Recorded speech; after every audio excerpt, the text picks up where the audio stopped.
ಪ್ರಯತ್ನದ ವೈಶಿಷ್ಟ್ಯ. ಒಂದು ದೊಡ್ಡ ಪಾತ್ರೆ ಇತ್ತು. ಪಾತ್ರೆಯಲ್ಲಿ ಮಜ್ಜಿಗೆ ಇತ್ತು. ಆ ಪಾತ್ರೆಯಲ್ಲಿ 2 ಕಪ್ಪೆಗಳು ಬಿದ್ದವು.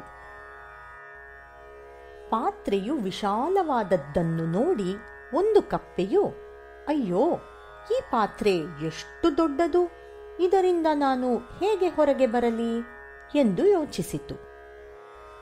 ಆ ಕಪ್ಪೆಯು ಈಜಲು ಆರಂಭಿಸಿತು. ಸ್ವಲ್ಪ ಹೊತ್ತು ಮಾತ್ರವೇ ಈಜಿತು. ಈ ಪಾತ್ರೆಯಿಂದ ಹೊರಬರಲು ಸಾಧ್ಯವೇ ಇಲ್ಲ ಎಂದು ನಿಶ್ಚಯಿಸಿತು. ಈಜುವುದನ್ನೂ ನಿಲ್ಲಿಸಿತು. ಅಲ್ಲಿಯೇ ಮರಣವನ್ನೂ ಹೊಂದಿತು. ಮತ್ತೊಂದು ಕಪ್ಪೆಯೂ ಈಜಲು ಆರಂಭಿಸಿತು. ನನ್ನ ಕೊನೆ ಉಸಿರಿರುವವರೆಗೂ ಪ್ರಯತ್ನಿಸುತ್ತೇನೆ ಎಂದು ನಿಶ್ಚಯಿಸಿತು. ನಿರಂತರವಾಗಿ ಪ್ರಯತ್ನಿಸುತ್ತಿತ್ತು.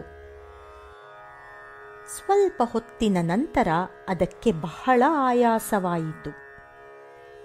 ನಂತರ ಈ ಕಪ್ಪೆಯು ಕೂಡ ಅಲ್ಲಿಯೇ ಬಿದ್ದಿತು. ಆದರೆ ಮಾರನೆಯ ದಿನ 2ನೆಯ ಕಪ್ಪೆ ಎದ್ದು ನೋಡಿತು.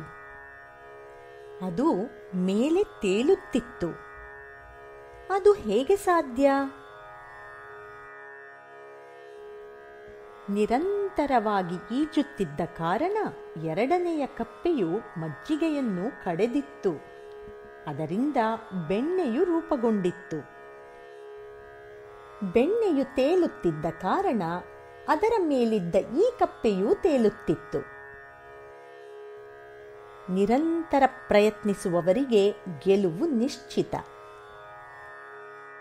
ಕನ್ನಡದಲ್ಲಿ ಸಾವಿರಾರು ಕಥೆಗಳ ವಿಡಿಯೋ, ಆಡಿಯೋ, ಚಿತ್ರಕಥೆ ಮತ್ತು ಕಥೆ ಪುಸ್ತಕಗಳ ಸಂಗ್ರಹಕ್ಕಾಗಿ ಗುರುಕುಲ.comಗೆ ಭೇಟಿ ನೀಡಿ.